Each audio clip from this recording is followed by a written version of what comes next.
Hi everyone, my name is David Hart. I'm a producer, songwriter, artist, and this is my Meet Me session on the 10:30 show.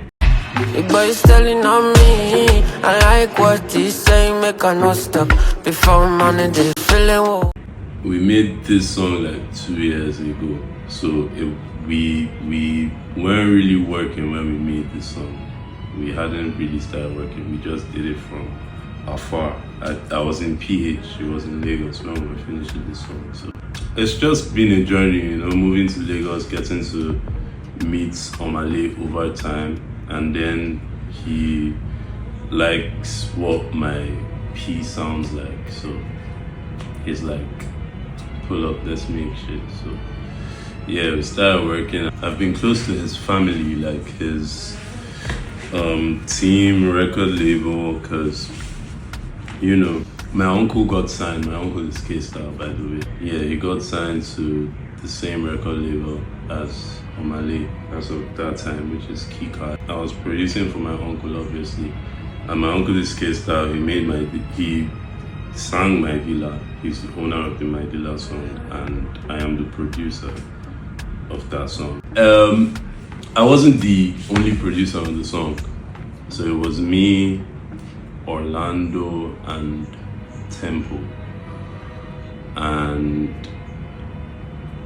Orlando and I originally made the skeleton, like the first version. So Orlando played the drums and I played the melodies. And then as I got to work with Oma a little more, I had the file handed over to me.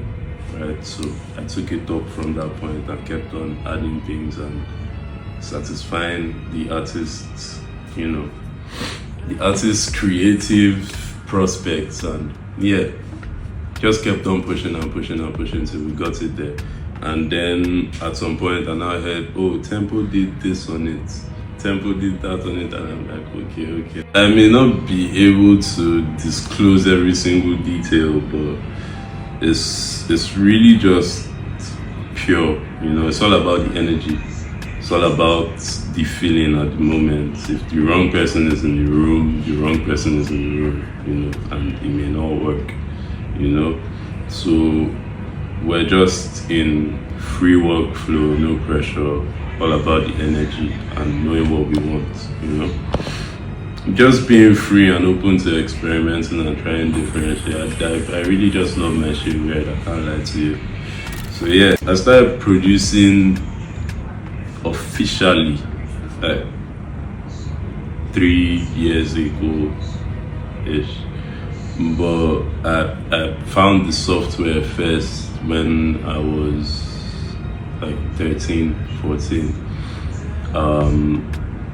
When I had time, holidays after school, like when I wasn't going to school for a certain period of time, I'd just go to my uncle's place, K-Star, and he put me onto FL Studio. He put me onto music, actually. I can't even lie to you.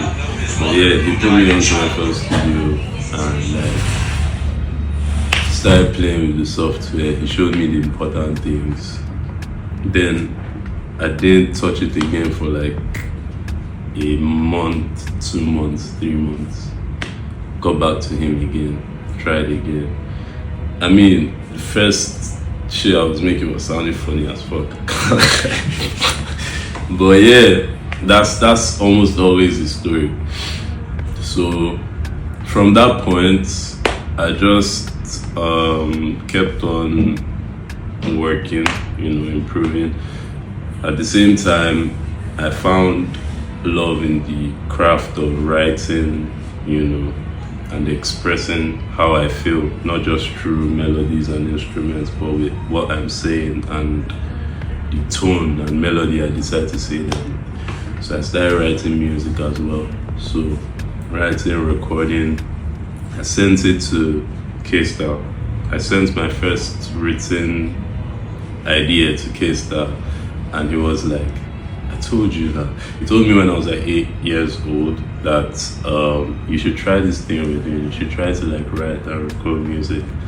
And I was like, nah, God forbid. And then he was like, God forbid. But he understood because where we came from, you're not really allowed to do music. Like music is, come on now, you're not allowed to do music. It's not a part of the options. So yeah, over time got better with the craft, kept on sharpening myself, and yeah.